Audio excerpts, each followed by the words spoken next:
आज की कहानी मेरी एक बहुत ही प्यारी बहन की कहानी है जो बताती हैं कि मैं एक रेस्टोरेंट में वेटर का काम करती थी।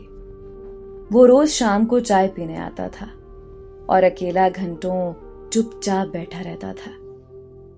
मैं उसे देखकर अजीब बेचैन रहती थी। मेरा दिल करता था कि उससे बात करूं, लेकिन होटल इंतजामिया की तरफ से किसी कस्टमर से पर्सनल बातचीत की इजाजत नहीं थी। मुझे हर रोज उसका इंतजार रहता था। कभी वो आने में देर कर देता तो बेचैनी होने लगती कि अब तक वो आया क्यों नहीं। एक दिन वो रेस्टोरेंट नहीं आया।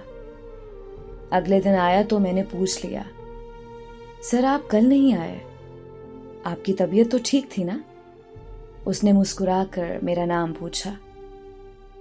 फिर मेरा नाम पुकारते हुए कहने लगा, मैं बिल्कुल ठीक हूं और कल मैं शहर से बाहर था। अभी मैं अगली बात करने ही लगी थी कि रेस्टोरेंट का मैनेजर आया और मुझे वहां से जाने का इशारा करने लगा। मैं स्टाफ रूम में चली गई।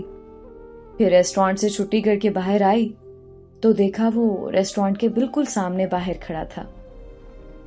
मुझे देखते ही मेरे पास आया और मुझे बोला, अगर तुम्हारा मैनेजर गुस्सा ना करे तो क्या मैं तुम्हारे घर तक छोड़ सकता हूं? मैंने हंसते हुए हाँ बोल दी। घर पहुंचने तक काफी जान पहचान हो चुकी थी। फिर वो रोज मुझे घर ड्रॉप करने लगा।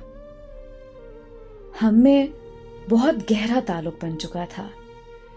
मोहब्बत थी या दोस्ती, पर जो भी था बहुत खूबसूरत था। एक दिन मैंने उसे कहा कि आज मैंने रेस्टोरेंट नहीं जाना, हम कहीं बाहर घूमने चलते हैं। उसने हाँ कर दी और मैं उसे मिलने चली गई।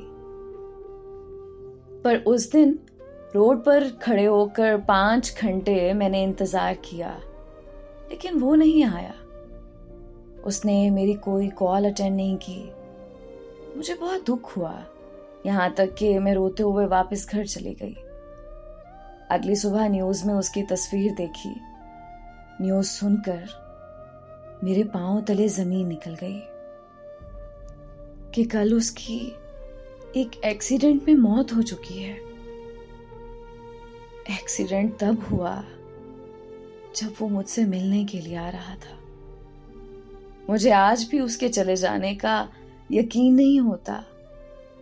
मेरी नजरें आज भी उसको तलाश करती हैं।